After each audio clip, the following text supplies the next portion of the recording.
તો મિત્રો આજે રામનવમી છે, ભગવાન રામલલ્લાનો જન્મ ઉત્સવ. તો મિત્રો ચૈત્ર મહિનાની શુક્લ પક્ષની નવમના દિવસે ભગવાન જગતના પાલનહાર ભગવાન શ્રી વિષ્ણુએ ભગવાન શ્રી રામના રૂપમાં 7મો અવતાર ધારણ કર્યો હતો અને અયોધ્યાના રાજા દશરથ અને માતા કૌશલ્યાના પુત્ર તરીકે આ પૃથ્વી ઉપર તે જન્મ્યા હતા અને જગતના કલ્યાણ માટે અને રાવણના વધ કરવા માટે ભગવાન શ્રી વિષ્ણુ ભગવાને રામનું રૂપ ધારણ કરી અને આ પૃથ્વીનું કલ્યાણ કર્યું અને રાવણનો વધ કર્યો હતો. તો મિત્રો આજે આપણે ભગવાન શ્રી રામના જે ભવ્ય શોભાયાત્રા રામનવમીના દિવસે જૂનાગઢની અંદર કાઢવામાં આવે છે. તો મિત્રો આપણે આ જે શોભાયાત્રા છે એના દર્શન કરવાના છીએ. તો મારી સાથે વિડીયોમાં અંત સુધી જોડાઈ રહેજો, તમને મજા આવશે. તો ચાલો આપણે જાજો ટાઈમ ન લેતા જઈએ છીએ ભગવાન શ્રી રામલલ્લાની શોભાયાત્રાની અંદર. તો બધા સનાતનીઓ કોમેન્ટની અંદર લખી નાખજો જય શ્રી રામ.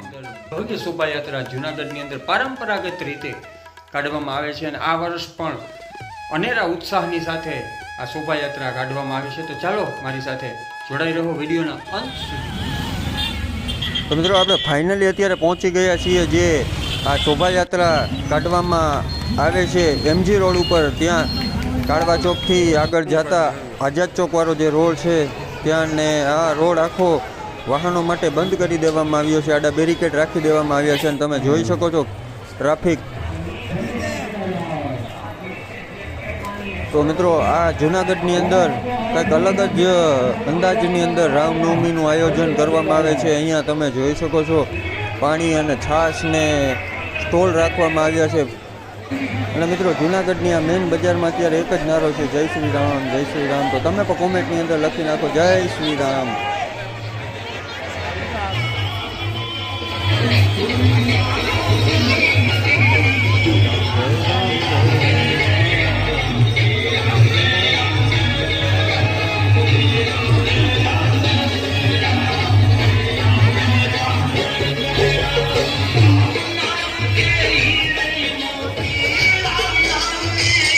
જય શ્રી રામ.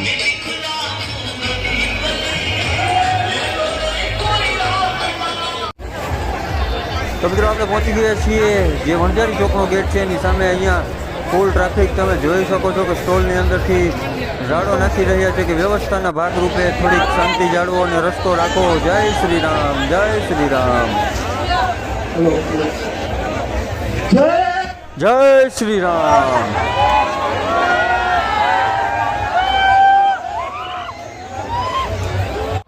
મિત્રો વિડીયોમાં આગળ બન્યા રહેજો, તમને હું આગળ પણ હમણાં બતાવું છું. જે શોભાયાત્રા નીકળે છે તો ઘણા બધા વાહન ઘણા બધા ટ્રેક્ટરની અંદર આ અલગ અલગ શોભાયાત્રા જે ભગવાનના રૂપ છે એને દર્શાવવામાં આવે છે. અને આ વખત ભગવાન રામલલ્લાનું જે અયોધ્યાની અંદર ભવ્ય રામ મંદિર બનાવવામાં આવ્યું છે તેનું પણ એક આર્ટિફિશિયલ જે અહીંયા મંદિર જે આપણે બનાવવામાં આવ્યું છે તો એના પણ હું તમને દર્શન કરાવીશ. તો મિત્રો વિડીયોના અંત સુધી જોડાઈ રહેજો, તમને જોવાની મજા આવશે. અને તમે જોઈ શકો છો આ અદ્ભુત ટ્રાફિક. આ જગ્યા ઉપર અત્યારે પગ દેવાની જગ્યા નથી, એટલું બધું ટ્રાફિક છે. અને આપણા પ્રદેશ પ્રમુખ રાજેશભાઈ ચુડાસમા પણ અહીંયા ઉપસ્થિત છે.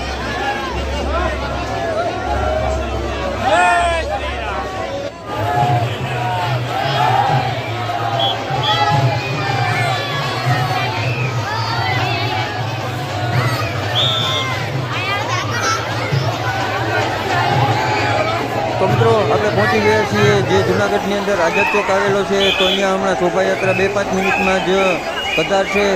તો મિત્રો વિડીયોની કોમેન્ટની અંદર જય શ્રી રામ લખી નાખજો અને વિડીયોને અત્યંત શેર કરજો જેથી બીજા લોકો સુધી પહોંચે અને ભગવાન શ્રી રામના શોભાયાત્રાના દર્શન કરી શકે. મિત્રો ચેનલમાં નવા હોય તો સબસ્ક્રાઈબ કરી નાખજો.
તો મિત્રો મેં તમને કીધું તે પ્રમાણે ભગવાન શ્રી રામલલ્લાનું મંદિર તમે જોઈ શકો છો આવી રહ્યું છે.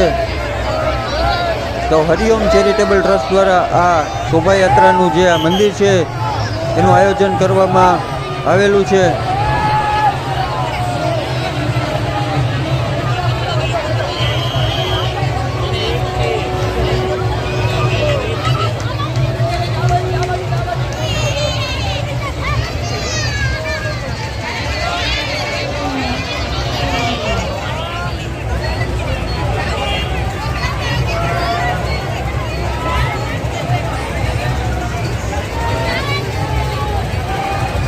તો મિત્રો ભગવાન શ્રી રામના તમને દર્શન થયા હોય તો મિત્રો કોમેન્ટની અંદર જય શ્રી રામ લખી નાખજો, જેથી કરીને આપણે મજા આવે, થોડોક ઉત્સાહ વધારે જાગે. તો આ જે મંદિર ભવ્ય મંદિર છે એની અંદર ભગવાન રામલલ્લાની જે પ્રતિમા જે અયોધ્યાની અંદર છે એની હુબહુ કોપી આ મંદિરની અંદર પ્રતિમા રાખવામાં આવેલી છે. તો તમે દર્શન કરો અને કોમેન્ટની અંદર લખી નાખો જય શ્રી રામ.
મિત્રો જૂનાગઢમાં શોભાયાત્રા હોય ને ગુરુદત્ત ગિરનારી મહારાજ અને ગિરનાર પર્વત ન હોય એવું બને જ નહીં. તો આ તમે દર્શન કરી શકો છો ગિરનાર પર્વત ગુરુદત્ત ગિરનારી મહારાજના.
શોભાયાત્રાની અંદર હાલતા ફેરતા જે પાણીના પરબ છે એ પણ રાખવામાં આવ્યા છે. ટ્રેક્ટરની અંદર પાણી શરબત જેવી વ્યવસ્થા રાખવામાં આવી છે. ઉભેલા લોકો રેલીની અંદર જોડાયેલા શોભાયાત્રાની અંદર જોડાયેલા લોકો માટે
તો મિત્રો 9:30 જેવું થઈ ગયું છે. શોભાયાત્રા જે હજી છે એ એમને યથાવત ચાલુ છે મિત્રો. તો અત્યારે આપણે હવે અહીંયાથી જઈએ છીએ ઘર તરફ, કારણ કે થોડો ટ્રાફિક ઓછો થયો એટલે હવે ગાડી કાઢવી મુસીબત છે, એટલે આપણે વહેલા નીકળી જઈએ છીએ.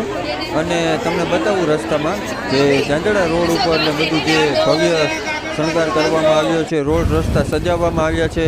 તો ચાલો મારી સાથે વિડીયોમાં હજી અંત સુધી બન્યા રહો. અને મિત્રો કોમેન્ટની અંદર જય શ્રી રામ લખી નાખજો અને ચેનલમાં નવા હોય તો સબસ્ક્રાઈબ કરી નાખજો.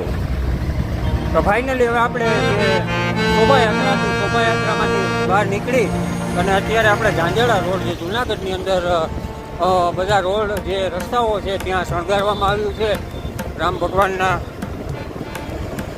જન્મોત્સવ માટે.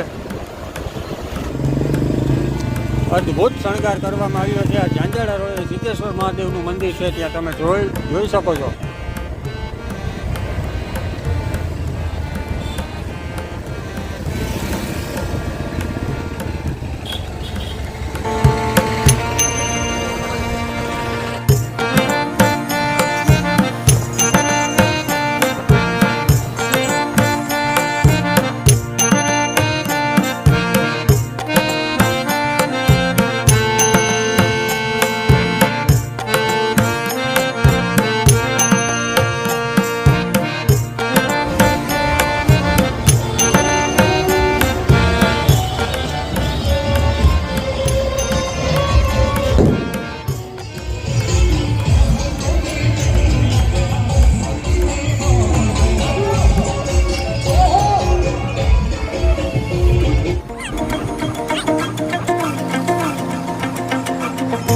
તો મિત્રો આપણે આજના આ બ્લોગને અહીંયા જ સમાપ્ત કરીએ અને અહીંયા સુધી તમે બ્લોગ જોયો તો તમારો ખૂબ ખૂબ આભાર અને કોમેન્ટની અંદર જય શ્રી રામ લખી નાખજો અને ચેનલની અંદર નવા હોય તો ચેનલને સબસ્ક્રાઈબ કરી નાખજો. ત્યાં સુધી બાય બાય, ટાટા.